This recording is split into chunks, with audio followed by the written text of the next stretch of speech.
Ngomongin tentang kehidupan, pasti ada yang namanya lika-liku yang bikin kita kesel, marah, dan gak jarang juga sampai bikin pengen nangis gitu.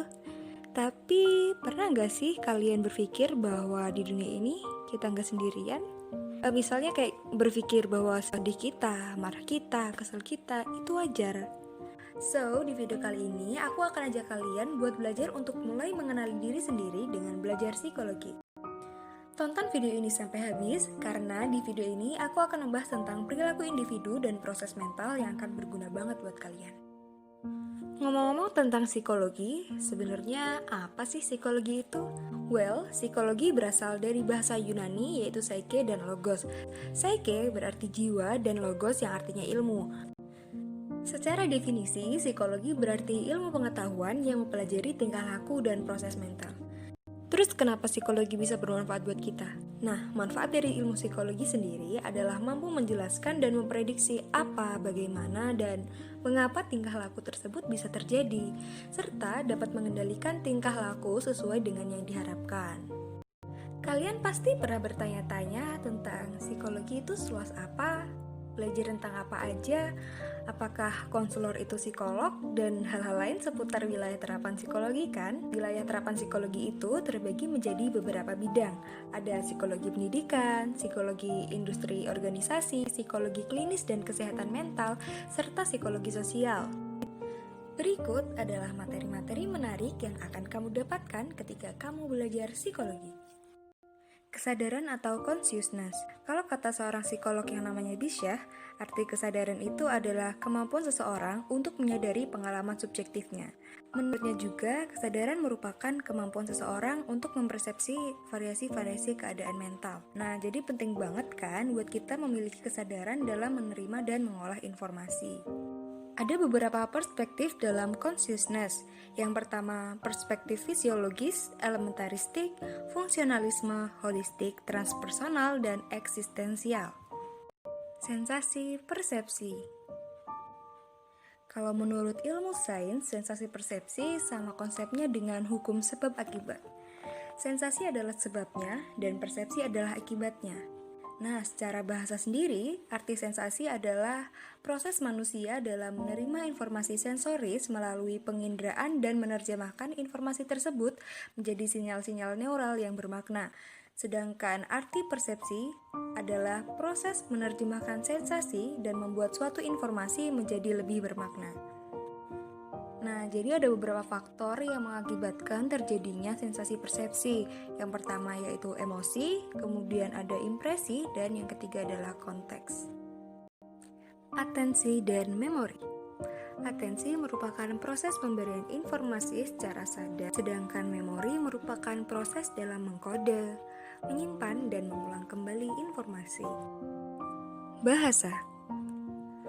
Faktor terjadinya bahasa antara lain adalah faktor bawaan dan faktor sosial. Pemahaman bahasa dipengaruhi oleh bunyi, kata, sintaksis, dan semantik. Nah, pernah gak sih kalian berpikir tentang area otak mana sih yang memproduksi bahasa? Nah, area otak yang memproduksi bahasa dan memahami bahasa itu sendiri adalah Wernicke dan Broca. Intelijensi. Sekilas, kalau kita dengar kata ini, otak kita akan membawa kita pada pemahaman tentang kepintaran, kecerdasan, atau kejeniusan seseorang. Well, sebenarnya intelijensi adalah suatu karakteristik biologis yang berkembang melalui adaptasi organisme dengan lingkungannya. Perkembangan intelijensi sangat dipengaruhi oleh dua faktor, yaitu faktor bawaan dan faktor lingkungan. Fungsi dari intelijensi ini sendiri adalah untuk mengatur tingkat kecerdasan dari segi kemampuan kognitif, numerik, musik, dan lain-lain. Problem solving. Problem solving merupakan proses kognitif untuk mencapai sebuah tujuan. Ada dua faktor yang terkait dengan problem solving. Yang pertama adalah rule application hypothesis, yaitu semakin mudah aturan diterapkan untuk masalah, maka semakin cepat dan mudah pula masalah itu diselesaikan. Yang kedua adalah rule learning hypothesis. Masalah juga akan dapat diselesaikan dengan lebih mudah ketika aturan untuk menyelesaikannya lebih jelas dan cepat diambil. Emosi. Emosi merupakan suatu keadaan biologis dan psikologis di mana ada kecenderungan untuk bertindak melibatkan pengalaman sadar yang subjektif yang diikuti dengan reaksi tubuh dan ekspresi nyata. Emosi biasanya dikaitkan dengan mood, tapi keduanya berbeda. Mood cenderung bersifat sementara dan tidak sadar, sedangkan jangka waktu emosi bertahan lebih lama dan sadar. Motivasi Motivasi merupakan keadaan yang mendorong seseorang untuk berperilaku dalam rangka mencapai tujuan. Ada beberapa teori dalam motivasi, di antaranya yaitu teori insting atau naluri, drive reduction theory, arousal theory, incentive theory, dan Maslow's hierarchy. Dari beberapa topik yang telah kita bahas tadi, kita tahu satu fakta bahwa kehidupan kita amat lekat dengan ilmu psikologi. Kali ini aku akan membahas studi kasus dari seluruh materi sebelumnya, yaitu tentang memilih perguruan tinggi. Happening banget kan tiap tahunnya? Tapi apakah ada kaitannya hal tersebut dengan ilmu psikologi? Langsung aja kita bahas studi kasus memilih perguruan tinggi dalam perspektif ilmu psikologi. Kasus ini dapat dijelaskan dengan teori kesadaran, yaitu kesadaran akan berfokus pada informasi yang bertujuan untuk mencapai tujuannya. Misalnya ketika kamu mendengar nama universitas yang kamu idam-idamkan, kita sebut itu sebagai stimulus ya, lalu akan tercipta persepsi sehingga menimbulkan makna tersendiri bagi kita ketika mendengar nama universitas tersebut. Nah, pada saat itu, kamu akan cenderung intensive selection, yakni memproses satu stimulus dan mengabaikan stimulus lainnya.